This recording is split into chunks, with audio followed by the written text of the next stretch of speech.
Hello सभी friend आ जाएं जरा। Most welcome. Hello friend.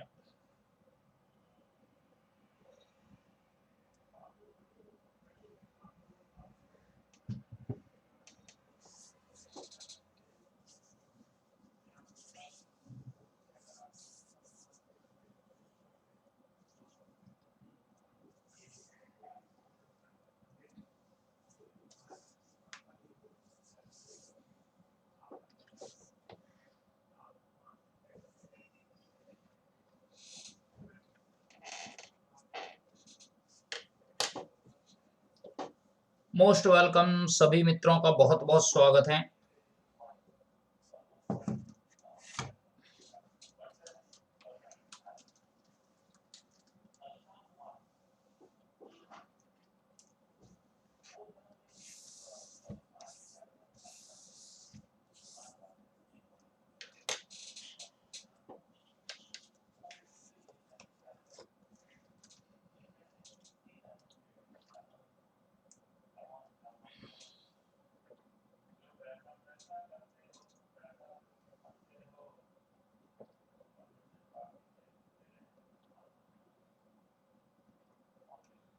Yes आ जाएं। कौन प्रेजेंट है?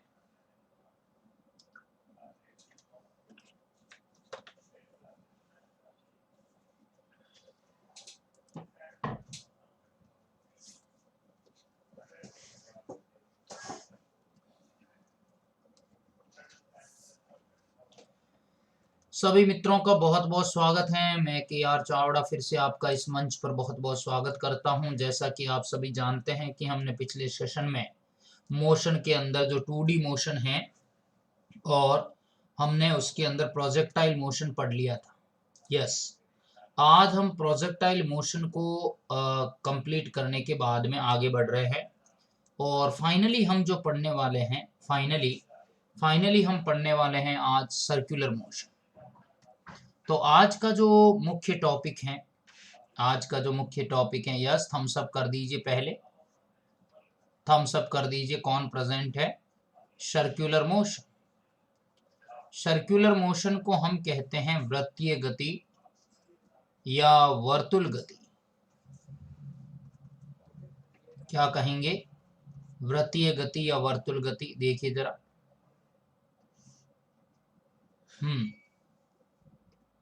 क्या होती है वर्तुल गति, सर्कुलर मोशन देख रहे हैं हम।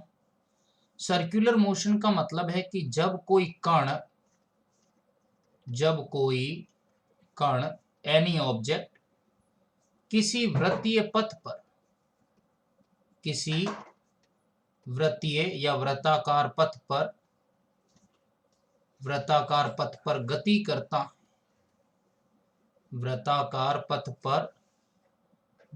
करता है तो इसे वर्तुल गति कहा जाता है। क्या कहेंगे इसको? तो हम इसे क्या नाम देंगे? वर्तुल गति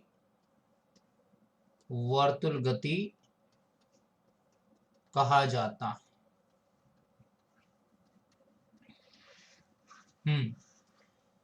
यस, क्या इतना क्लियर है? जब कोई कण किसी वृत्ताकार पथ पर गति करता है तो इसे अपन क्या कहते हैं? वर्तुल गति कहते हैं।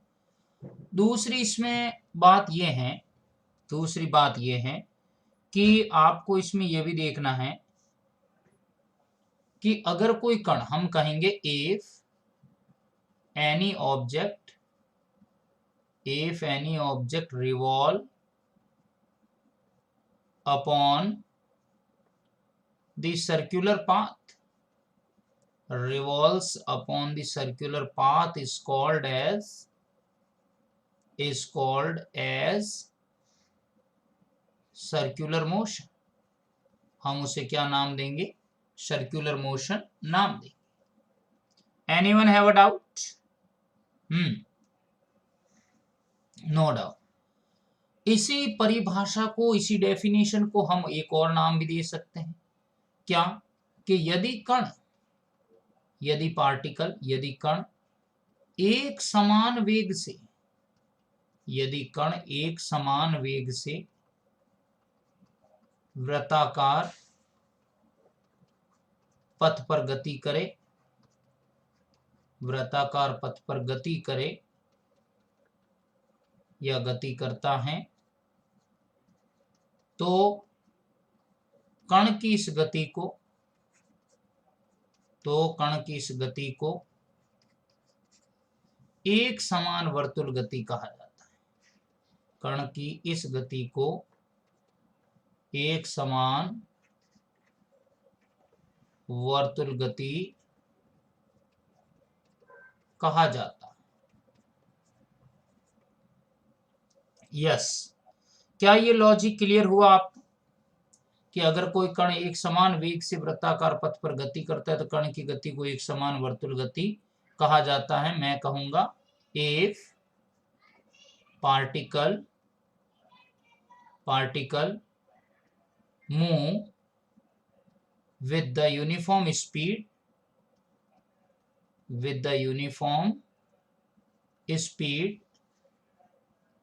then it's called as uniform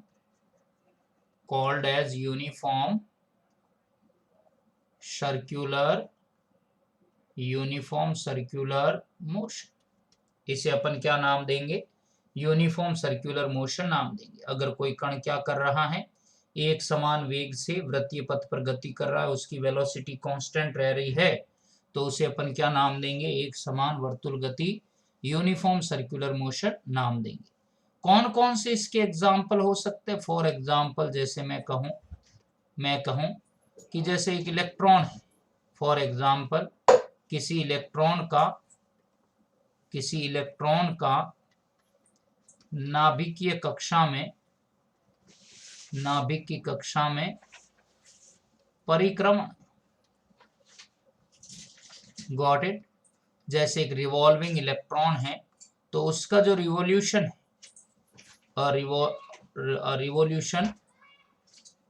revolution of an electron, जो इलेक्ट्रॉन का रिवॉल्यूशन है किसी ऑर्बिट के अंदर, इस तरह के मोशन को अपन क्या नाम देंगे भाई? Circular motion. तो हम इसको समझते हैं कि सर्कुलर मोशन का मीनिंग ये होगा कि एक कण है, एक पार्टिकल है, वो सर्कुलर पाथ पे मूव कर रहा है और यूनिफॉर्म वेलोसिटी से कर रहा है, कांस्टेंट स्पीड से कर रहा है, तो उसे अपन यूनिफॉर्म सर्कुलर मोशन नाम देंगे। आशा करता हूं आपको अच्छे ढंग से समझ आया होगा। तो इलेक्ट्रॉन का मोशन है, साइकिल के पहिए का मोशन है, rotation of the wheel of the cycle या बाईसाइकिल, ये सारे के सारे एग्जाम्पल किससे रिलेट है? सर्कुलर मोशन से रिलेट। तो सर्कुलर मोशन में हमें डिफेंस लेवल के एग्जाम में कैसे पढ़ना है, क्या पढ़ना है, आपको देखना है। यस,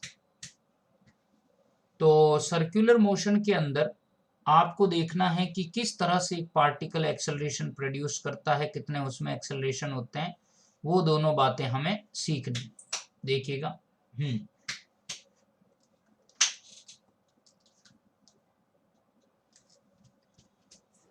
बढ़ते हैं आगे। यस, कौन कौन आगे हैं मित्रों? थम्स अप कर दीजिए जल्दी से। तो जैसे मैं आपसे कहूं कि सर्कुलर मोशन के अंदर कौन सा पार्टिकल मूव कर रहा है, आप देखोगे अभी।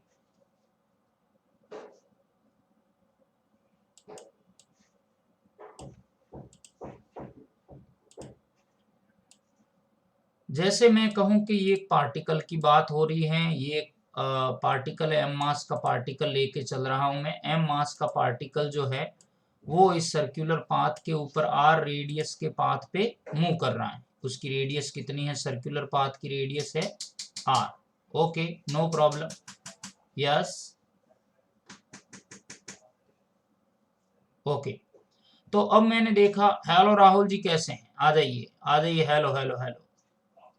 यस, तो मैंने देखा कि यहाँ पे ये जो सर्कुलर पाथ की रेडियस आर है और t इक्वल्स टू 0 सेकेंड पे पार्टिकल जो है इस पॉइंट ए पे लाई करता है यहाँ, और आफ्टर t सेकेंड ये पॉइंट बी पे चला जाता है।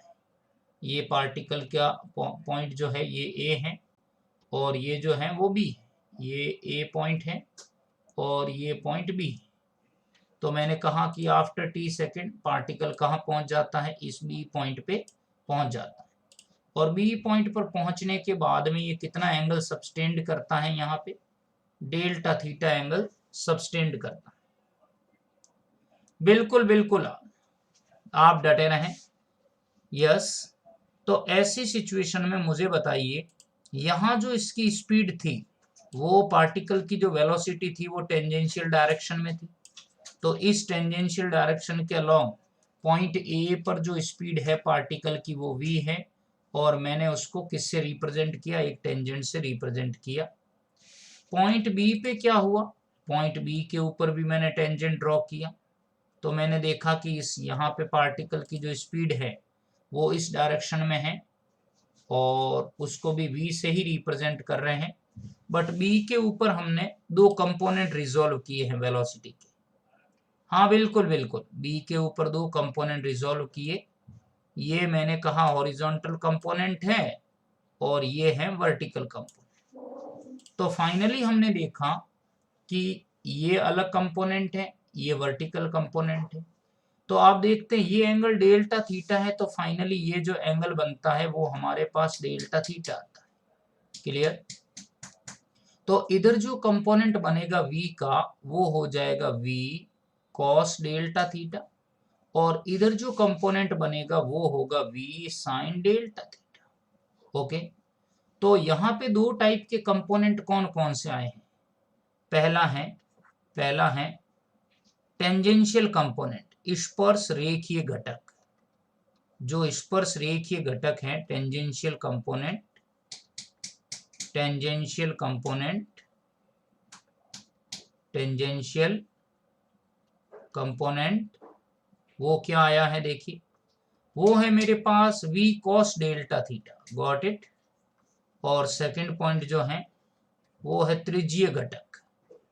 क्या है? त्रिज्यीय घटक, जो रेडियस की डायरेक्शन में है। तो ऐसी कंडीशन में मैं कहूंगा इसे रेडियल कंपोनेंट, मैं इसे कहूंगा रेडियल कंपोनेंट। वो कितना है? रेडियल कंपोनेंट है मेरे पास v sin delta theta. Yes, क्या ये दोनों कंपोनेंट का कॉन्सेप्ट क्लियर हुआ कि टेंजेंशियल कंपोनेंट कौन सा है और रेडियल कंपोनेंट वेलोसिटी का कौन सा है? तो अब अगर वेलोसिटी दो कंपोनेंट के अलोंग आ रही है तो मुझे बताइए पार्टिकल में एक्सेलरेशन भी आएगा, त्वरण भी तो आएगा। तो वो त्वरण हम दो नाम से जानेंगे, उस त्वरण को भी दो नाम दिए जाएंगे। कौन कौन से त्वरण है देखिए, पहले एक्सेलरेशन की मैं बात करूं, पहला जो फर्स्ट एक्सेलरेशन है, जो फर्स्ट एक्सेलरेशन है उसका नाम मैं दूंगा स्पर्श रेखीय त्वरण। क्या नाम होगा? स्पर्श रेखीय त्वरण, मैं कहूंगा टेंजेंशियल एक्सेलरेशन। तो अगर हम इसको समझें और अगर इसको सीखें तो टेंजेंशियल एक्सेलरेशन जो होता है at, वो होता है v cos delta theta. Final velocity जो टेंजेंशियल डायरेक्शन में है, फाइनल वेलोसिटी टेंजेंशियल डायरेक्शन में v cos delta theta minus का v upon delta T. Finally ये मेरे पास कितना आता है? 0। तो जो at आया है tangential velocity, tangential acceleration circular motion पे क्या होता है? 0। इसका रीजन ये है कि वेलोसिटी की डायरेक्शन वही रहती, डायरेक्शन चेंज होती, मैग्नीट्यूड वही रहता है। तो जब आप v माइनस वी करोगे, rate of the change in the velocity with respect to time करोगे, तो ऐसी सिचुएशन में आपको क्या मिलेगा? एक्सेलरेशन 0 मिलेगा, एक्सेलरेशन 0 मिलेगा। तो हमें ये देखा कि ए ऑफ टेंजेंशियल हमें क्या मिल रहा है? फाइनली 0। बट अभी बाजी बाकी है, अभी मैदान में जंग बाकी है। अगर हम अभी केंद्रीय त्वरण, जिसे हम रेडियल एक्सेलरेशन कहते हैं, अभी केंद्रीय त्वरण जिसे हम रेडियल एक्सेलरेशन कह रहे हैं, रेडियल एक्सेलरेशन, तो जो रेडियल एक्सेलरेशन आता है वो 0 नहीं आएगा। क्या आएगा? वो आएगा a of radial equals to v sine delta theta minus 0 बट्टे डेल्टा टी। अब ये कैसे किया मैंने? देखिए, यहां जो था वेलोसिटी वो सिर्फ किस डायरेक्शन में था, टेंजेंट के अलोंग, रेडियस के अलोंग नहीं था। यहाँ टेंजेंट के अलोंग भी है, रेडियस के अलोंग भी है। तो फाइनल है v sine theta delta theta, initial है 0, तो v sine delta theta minus 0 bye delta T. अगर मैं इसको सॉल्व करूं, यस ए रेडियल, तो v साइन डेल्टा थीटा ए रेडियल बराबर हो जाएगा मेरे पास v sine delta theta upon delta T. और अपन जानते हैं if delta theta is very less, अगर ये डेल्टा थीटा बहुत छोटा है, बहुत लेस है, तो sine delta theta is nearly equals to delta theta. Okay, got it. तो ए ऑफ आर या ए ऑफ रेडियल क्या मिलेगा, we delta theta by delta T. मुझे डेल्टा को डी में कन्वर्ट करना, मैं डेल्टा को डी में कन्वर्ट करना चाहता हूं। कैसे करूंगा, लिमिट यूज करके, वेरी सिंपल। क्या पगला तुम भी, v के आगे मैं लिमिट पुट करूंगा, limit delta T tends to 0, ये हो जाएगा v delta theta by delta T. Yes बचीड। तो a रेडियल बराबर v limit delta T tends to 0 और delta theta by delta T. तो ऐसी सिचुएशन में हमारे पास क्या वैल्यू आएगी, हमारे पास ये वाली वैल्यू जब हम सॉल्व करेंगे तो पता है delta theta by delta T क्या मिलेगा, D theta by D T. और D theta by D T को क्या नाम से जाना जाता है, ओमेगा। यस, क्या नाम होगा, ओमेगा, जिसे हम कहेंगे एंगुलर वेलोसिटी, मतलब कोणीय वेग। क्या इतना क्लियर हुआ, क्या आपको ये रिलेशन क्लियर हुआ कि ए रेडियल बराबर वी ओमेगा आने वाला है, क्या इतनी बात क्लियर है, tell me now hurry up. थोड़ा और आगे बढ़ूं, यस।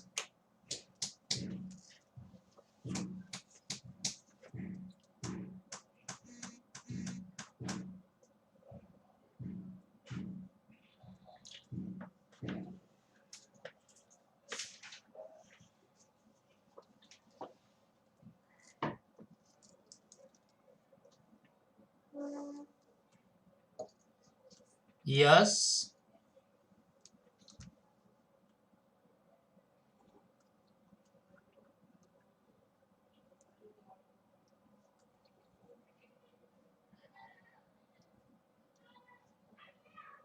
यस बताइए, क्या इतना क्लियर है, जो फॉर्मूला आने वाला है इस कड़ी में हम आगे बढ़ रहे हैं।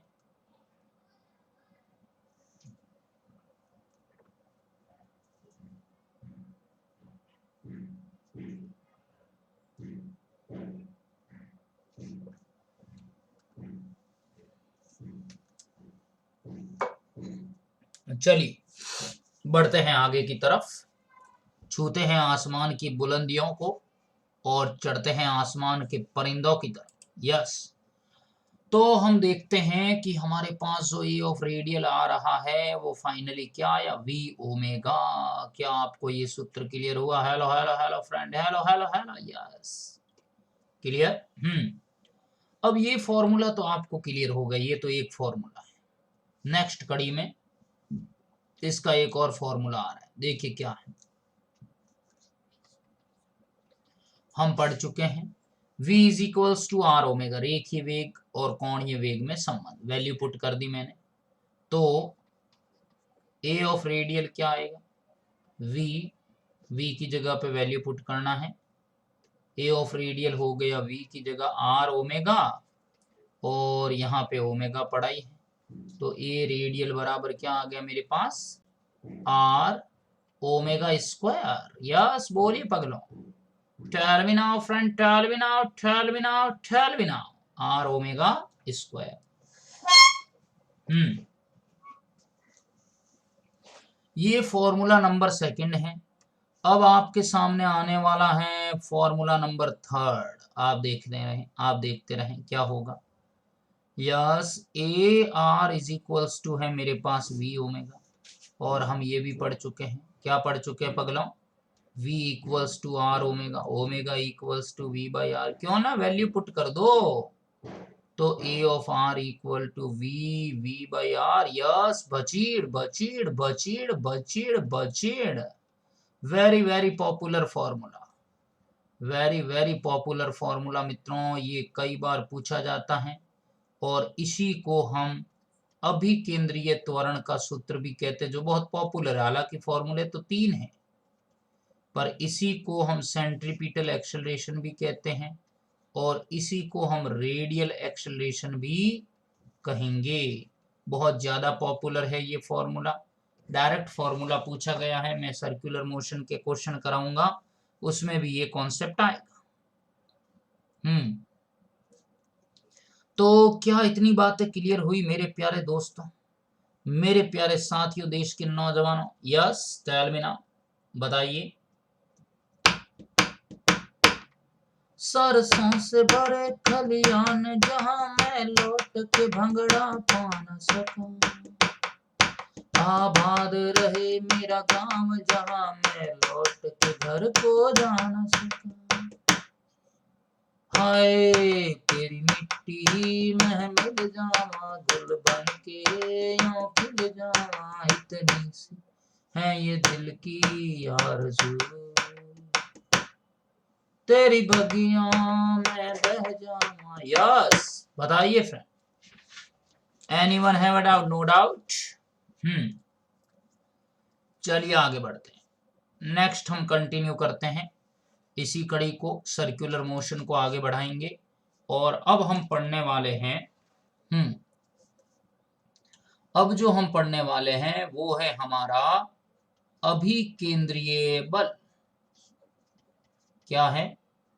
अभिकेंद्रीय बल। देखो जरा ध्यान से देखो भाई, बहुत इंपॉर्टेंट टॉपिक चल रहा है, 2 नंबर या 2 मार्क्स आपको जरूर देगा ये टॉपिक एग्जाम के अंदर।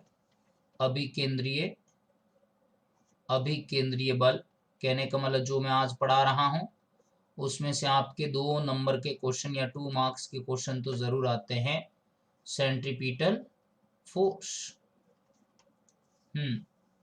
देखिए क्या होता है ये सेंट्रीपिटल फोर्स, क्या होता है आपको ध्यान देखना है, ध्यान से। सेंट्रीपिटल फोर्स एक छद्म बल है, कहने का मतलब ये होता है यह एक सहायक बल है। क्या है?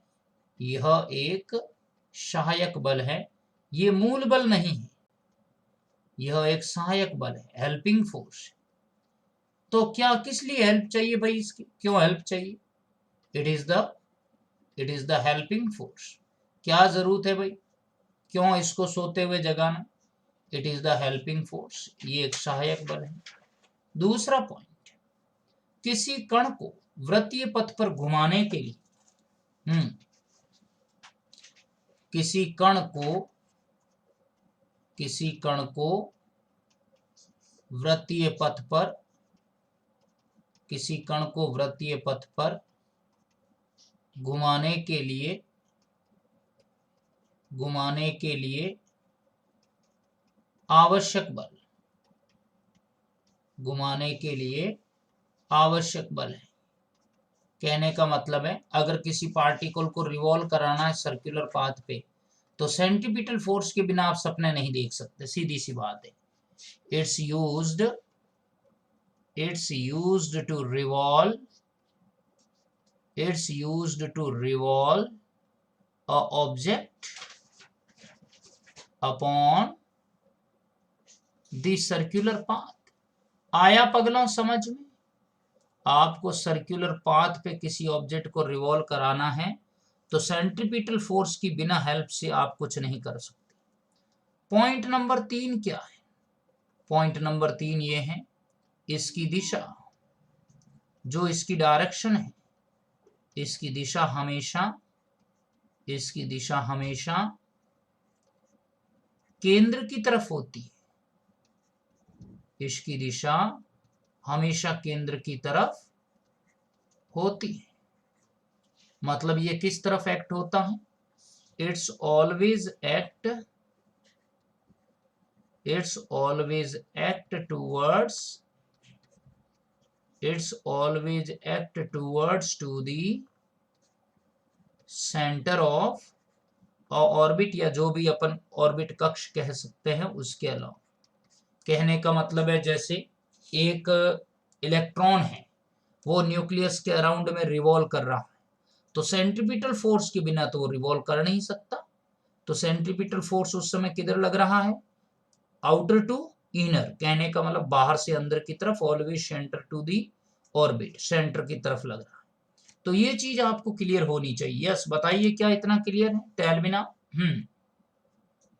ओके, बढ़ते हैं आगे। क्या फॉर्मूला है इसका? देखिए, मैं कहूंगा जो अभिकेंद्रीय बल है, जो अभिकेंद्रीय बल है, सेंट्रीपिटल जो फोर्स है, उसका फॉर्मूला कुछ इस तरह से दिया जाता है।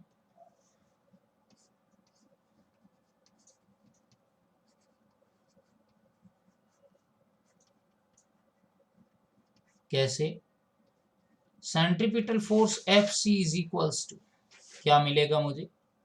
द्रव्यमान किसका? जो रिवॉल्व कर रहा है, जो ऑब्जेक्ट रिवॉल्व कर रहा है, द्रव्यमान मास इनटू त्रिज्यीय त्वरण, या मैं कहूंगा रेडियल एक्सेलरेशन, त्रिज्यीय त्वरण, जिसे हम कहेंगे रेडियल एक्सेलरेशन।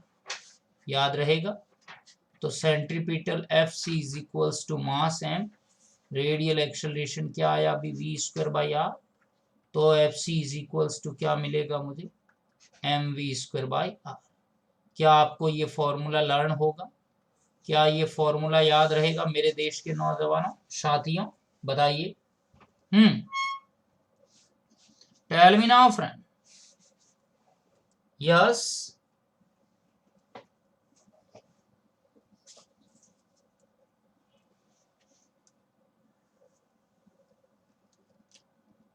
यस, बढ़ूं आगे में, नेक्स्ट कड़ी में आगे बढ़े हम।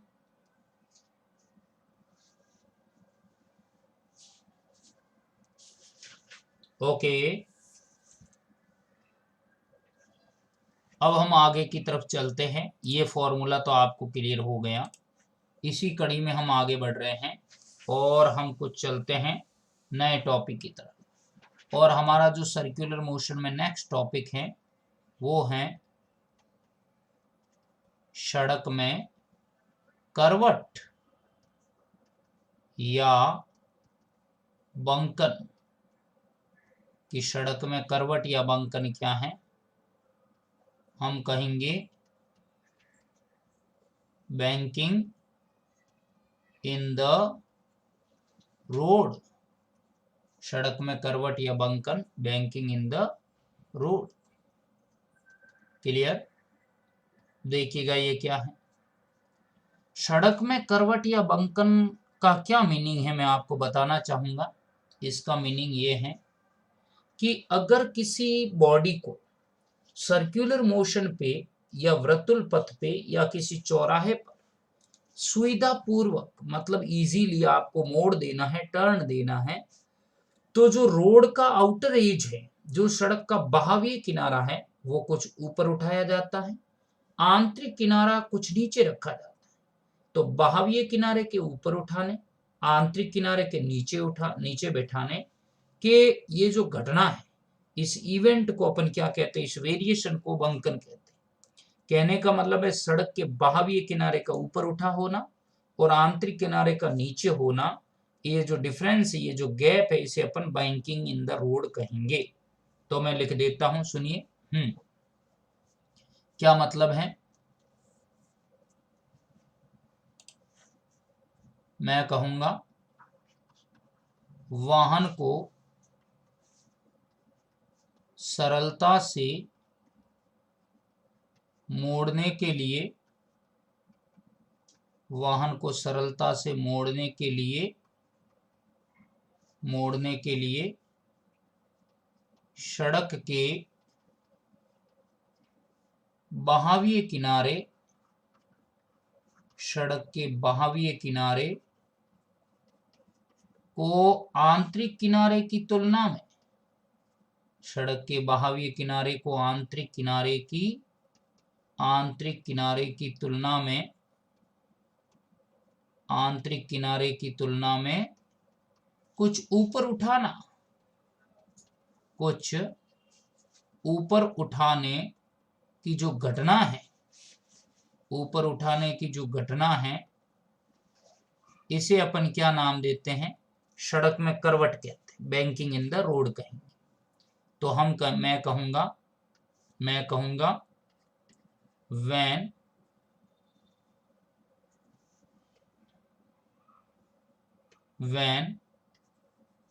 outer edge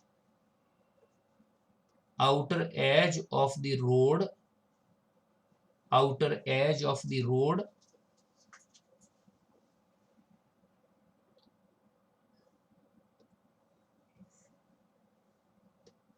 ऐसे लिखेंगे हम, when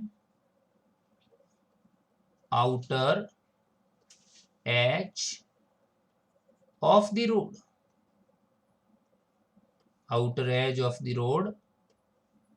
certain remains up as compared to inner edge is called banking। इसे क्या कहते हैं? इसे बैंकिंग कहेंगे। क्या इतना क्लियर है? बताइए। Most welcome. कैसे हैं? सड़क में करवट या बंकन का मीनिंग क्या है कि when the outer edge of the road remains upward या remains up as compared to inner edge of the road is called as the banking। इसे अपन क्या कहते हैं? बंकन कहते हैं। तो आप देख रहे हो कि ये क्यों जरूरी है। ये जरूरी इसलिए है क्योंकि हम चाहते हैं कि गाड़ी को इजीली टर्न दिया जाए। तो टर्न देने के लिए गाड़ी को हमें इस आउटर एज को थोड़ा सा अप रखना पड़ेगा, इनर एज को नीचे डाउन रखना पड़ेगा। तो जो व्हीकल है, बाईसाइकिल है, कार है, वो आराम से क्या हो सकती है? टर्न हो सकती है।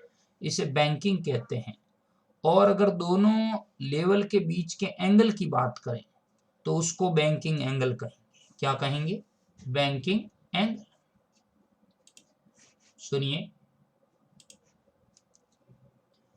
सुनिए क्या है? मैं कहूंगा if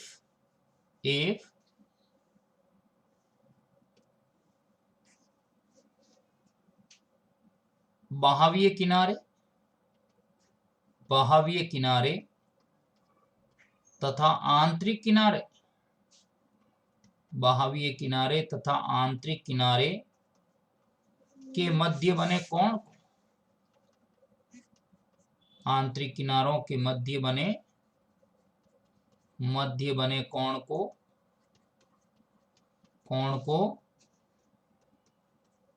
बंकन कोण कहा जाता है। बंकन कोण कहा जाता है। याद रहेगा एंगल ऑफ बैंकिंग क्या होता है? एंगल ऑफ बैंकिंग का मतलब यही है कि इनर और आउटर एज के बीच में जो एंगल बन रहा है, सबटेंड हो रहा है, उसे एंगल ऑफ अपन क्या बोलते हैं? बैंकिंग कहते हैं। सुनिए, when angle subtend between inner edge and outer edge is called angle of banking। हम इसे क्या नाम देते हैं? एंगल ऑफ बैंकिंग नाम देते हैं। Angle subtended between inner edge and outer edge is called as the angle of banking. तो ये आपको ध्यान रखना है कि बाह्य किनारे और आंतरिक किनारों के बीच जो बनता है एंगल, उसे बंकन कोण कहा जाता है और इसे अपन बंकन कोण या एंगल ऑफ बैंकिंग कहते हैं। ओके। तो चलिए आगे बढ़ता हूं।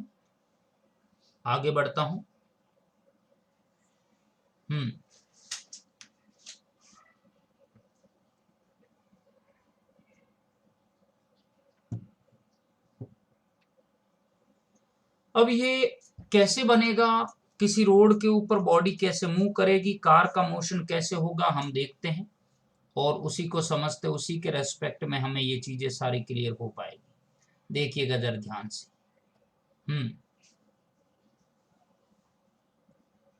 जैसे मैंने कहा, मैं हेडिंग वाइज आपको पढ़ा देता हूं। जैसे मैं फर्स्ट टॉपिक इसी के रेस्पेक्ट में ले रहा हूं, समतल समतल वृत्ताकार, समतल वृत्ताकार पथ पर, समतल वृत्ताकार पथ पर वाहन की गति, मैं कहूंगा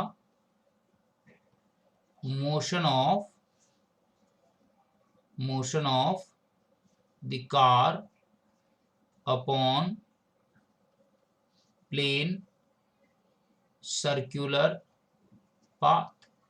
कार की गति एक साधारण या समतल वृत्तीय पथ पर, कार की गति समतल वृत्तीय पथ पर कितनी हो रही है, हमें वो देखनी। तो जरा ध्यान से देखिए, देखें जरा ध्यान से। इसके लिए मैंने क्या कंसीडर किया है, मैंने ये कंसीडर किया है कि एक कार है जो क्या कर रही है, एक सर्कुलर पाथ के ऊपर मूव कर रही है। तो हम इसको बना के देखते हैं, देखिए जरा ध्यान से।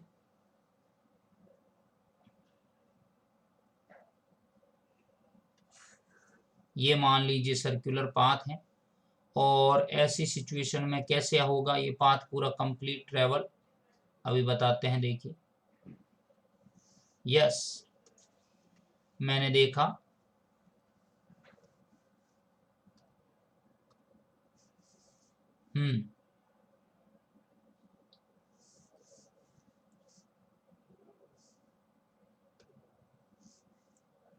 जैसे मैंने कहा कि ये कार है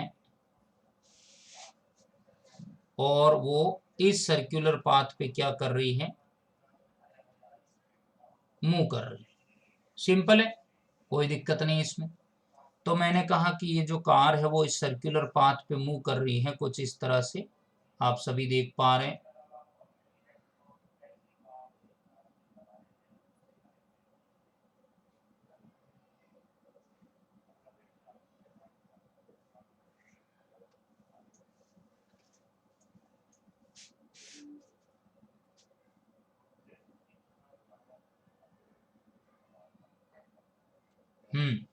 ये जैसे कार है, ये एक सर्कुलर पाथ पे मूव कर रही है, ठीक है।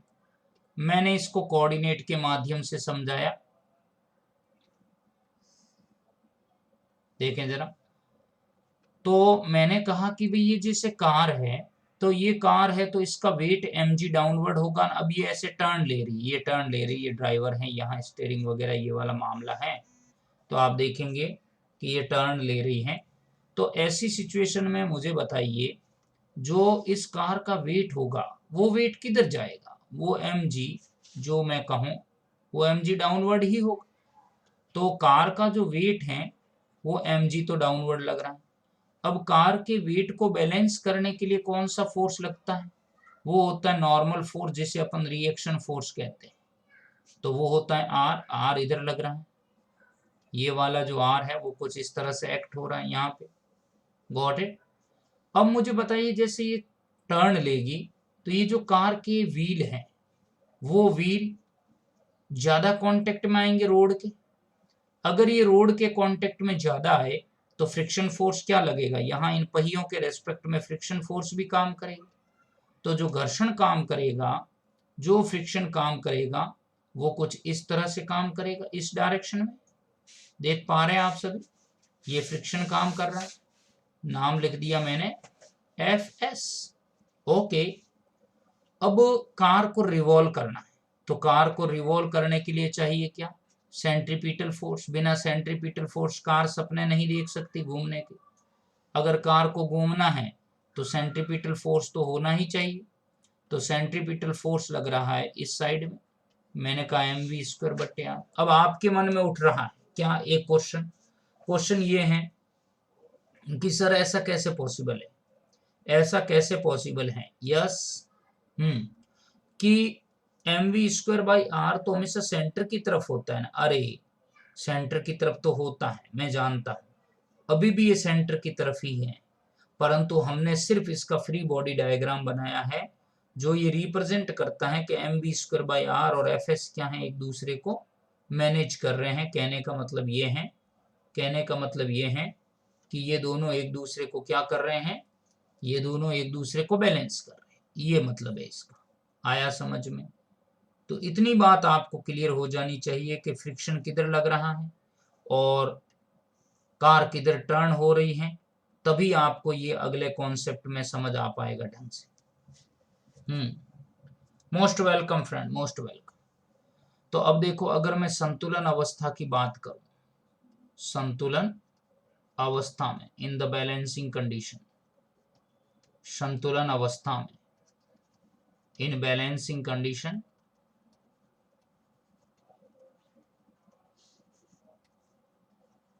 अगर हम बैलेंसिंग कंडीशन की बात करें तो बैलेंसिंग कंडीशन में आर किसके इक्वल होगा भाई, एम जी के, आर एम जी के इक्वल है, और एफ एस किसके इक्वल है, mv²/r के।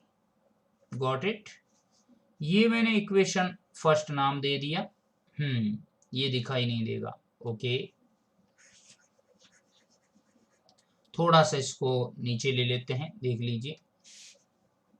संतुलन अवस्था में बैलेंसिंग कंडीशन,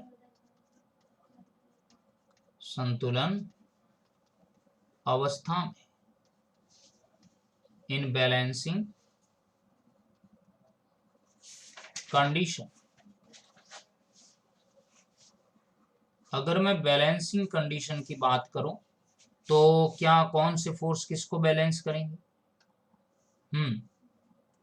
तो ऐसी सिचुएशन में एफ एस किसको मैनेज कर रहा है, mv²/r को कर रहा है, और r किसको बैलेंस कर रहा है, mg को। This is the equation first और ये इक्वेशन सेकंड। मैंने इक्वेशन फर्स्ट को डिवाइड किया इक्वेशन सेकंड से, तो फाइनली क्या मिला मुझे, fs/r इक्वल्स टू mv²/r और ये mg। क्लियर?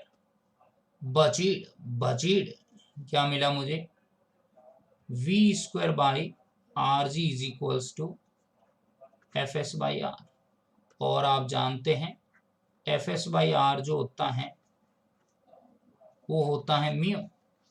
म्यू का मतलब है फ्रिक्शनल कोफिशिएंट, म्यू का मतलब है फ्रिक्शनल कोफिशिएंट। तो फाइनली मेरे पास क्या रोल आएगा, क्या आंसर आएगा,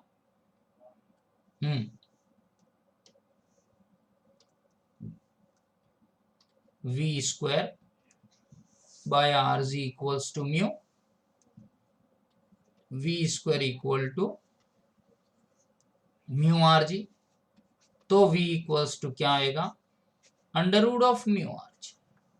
क्या आपको ये फॉर्मूला लर्न हुआ? क्या मित्रों ये फॉर्मूला समझ आया आपको? √μrg।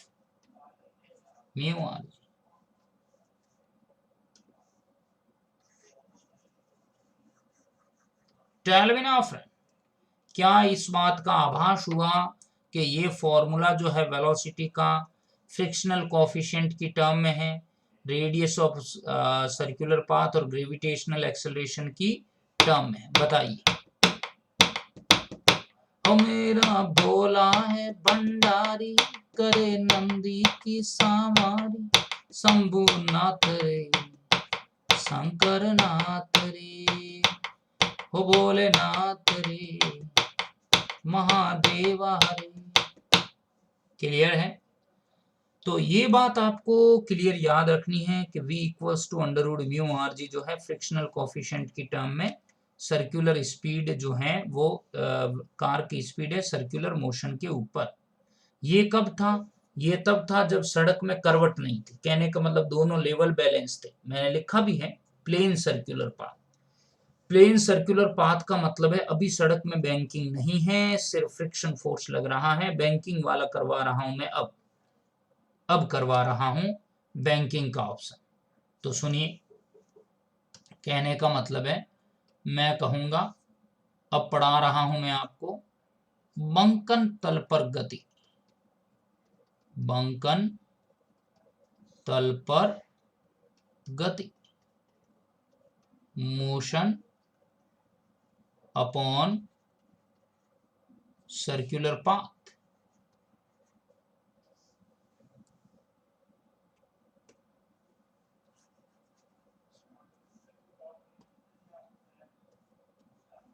Motion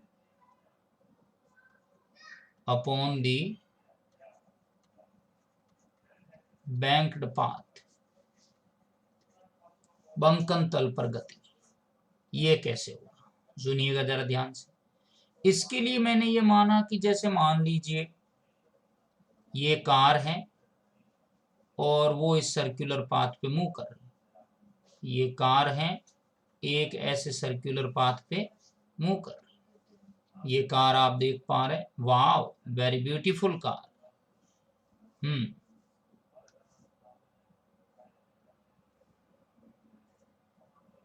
got it. तो हमने देखा कि अब बैंकिंग है, अब अगर रोड में बैंकिंग शामिल है तो सिंपल सी बात है, तो अब ये जो आउटर एज है, आउटर एज बाहर होगा मतलब ऊपर होगा, इनर एज नीचे होगा। तो ऐसी सिचुएशन के अंदर जो फोर्स लगेंगे वो कुछ इस तरह से लगेंगे, क्योंकि अब ये लेवल ऊपर है, ये लेवल नीचे है, तो आर स्टेट ना लग के आर किसी एंगल पे काम करेगा। कैसे, ये रहा, और बचिए ये रहा आर। तो अब जो आपकी रिएक्शन फोर्स होगा वो आर कुछ इस दिशा में लगेगा, और जो mg होगा वो तो नीचे ही रहेगा, mg में कोई दिक्कत नहीं आएगी, क्योंकि गुरुत्वाकर्षण बल तो हमेशा क्या होता है, क्षैतिज या हम कहेंगे ऊर्ध्वाधर नीचे की तरफ। तो ये तो गुरुत्वाकर्षण बल का मामला हो गया, mg। इधर कौन लग रहा है पगला, mv²/r। और इधर कौन लग रहा है, इधर मैंने फ्रिक्शनल, अभी फ्रिक्शन को कोफिशिएंट को नहीं माना है, मैंने कहा है फ्रिक्शन नहीं है, तो हमें आर का ही कंपोनेंट लेना पड़ेगा। फ्रिक्शन में अगले केस में लूंगा, फ्रिक्शन जो है मैं अगले केस में लेने वाला हूं। तो ये जो मेरी वैल्यू है, ये वाली जो वैल्यू है वो है थीटा। ये कौन है, क्या है ये कौन है, आप देख पा रहे हैं। ये जो वैल्यू है वो क्या है, थीटा वैल्यू। तो आर का इधर कंपोनेंट क्या आएगा, आर कॉस थीटा। देव ये सॉरी, आर कॉस थीटा नहीं, इधर आएगा आर साइन थीटा, क्योंकि एंगल नहीं बना रहा है। इधर आएगा आर साइन थीटा और इधर एंगल बना रहा है, इधर आ जाएगा आर कॉस थीटा। और अभी मैंने माना है कि फ्रिक्शन नहीं है, कहने का मतलब जो है फ्रिक्शनल कोफिशिएंट जो है वो 0 है, या हम कह रहे हैं फ्रिक्शन को इग्नोर कर रहे हैं, फ्रिक्शन को हम कंसीडर नहीं कर। तो अगर मैं संतुलन अवस्था की बात करूं, इन द बैलेंसिंग कंडीशन, संतुलन अवस्था में, यस, संतुलन अवस्था में कौन किसको बैलेंस कर रहा है, in balancing condition, in balancing condition कौन किसको बैलेंस करेगा, बताओ पगलो। आर साइन थीटा किसको बैलेंस करेगा, आर साइन थीटा करेगा mv²/r को, और आर कॉस थीटा किसको बैलेंस करेगा, आर कॉस थीटा बैलेंस करेगा mg को। Equation first, equation second, got it. मैंने फर्स्ट को डिवाइड किया सेकंड से, तो मेरे पास वैल्यू आ गई mv²/r mg, that equals to r sine theta बट्टे are sine theta upon R cos theta. Okay okay okay, बचीड, ले बचीड, यस बचीड। क्या मिलेगा मुझे, v²/rg इक्वल्स टू क्या होगा, tan थीटा। तो v² equals to rg tan theta, तो v इक्वल्स टू क्या हो जाएगा, √rg tan थीटा। यस, बताइए मित्रों, क्या आपको ये फॉर्मूला याद रहेगा, आशीर्वाद आशीर्वाद सभी को आ जाइए जरा जल्दी से। यस, तो हमने देखा कि ये जो v है under root of r g tan theta, under root r g tan theta, इसे क्या कहा जाता है? It's called as ideal speed of a car, ideal speed of a car upon circular path. इसे सर्कुलर पाथ पे ideal speed कहते हैं। इसे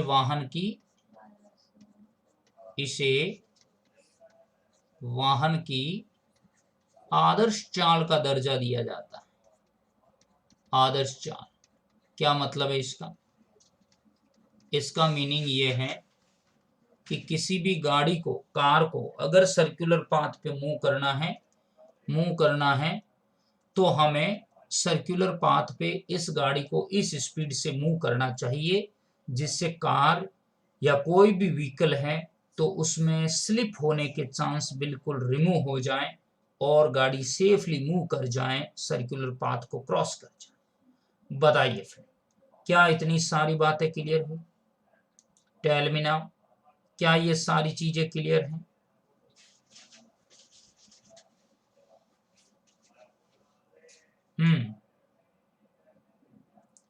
तो v equals to under root r g tan theta जो है, बिल्कुल बिल्कुल सही कह रहे हैं आप, बिल्कुल सही कह रहे हैं, बिल्कुल सही कह रहे हैं, बिल्कुल यस। तो वाहन की इसे आदर्श चाल भी कहा गया है। फाइनली यहां तक हमने पढ़ लिया सर्कुलर मोशन को। अब 2 पॉइंट और बच गए हैं। 2 पॉइंट कौन कौन से हैं? 2 पॉइंट हैं हमारे पास। एक तो कौन सा? अधिकतम सुरक्षित चाल का सूत्र, और एक है न्यूनतम सुरक्षित चाल का सूत्र। ये दोनों ही फॉर्मूले हम नेक्स्ट सभा में कंप्लीट करेंगे और सर्कुलर मोशन को पैकअप करने के बाद में हम इसके कुछ क्वेश्चंस करेंगे और प्रोजेक्टाइल मोशन के भी साथ में क्वेश्चंस करेंगे। तो आशा करता हूं आपको बहुत ही आनंद की अनुभूति हुई होगी। मेरी आपसे दरख्वास्त है प्यारे मित्रों, मेरे साथियों, देश के नौजवानों, आप इस चैनल को सब्सक्राइब करें और इसे शेयर करना ना भूलें। मुझे पता है आपको वीडियो पसंद ही नहीं, बहुत ही ज्यादा पसंद आया है और आप जरूर शेयर करेंगे, अपने लोग दोस्तों को भी बताएंगे कि ये ऐसा कोई चैनल है जिसमें डिफेंस में बहुत ही बढ़िया तैयारी हो रही है। सारे के सारे टीचर्स अवेलेबल हैं, आप देख सकते हैं, पूरा एक्स ग्रुप का बैच है, कंटिन्यू आप पढ़ते हैं। तो thank you friend, thank you, take care, bye bye.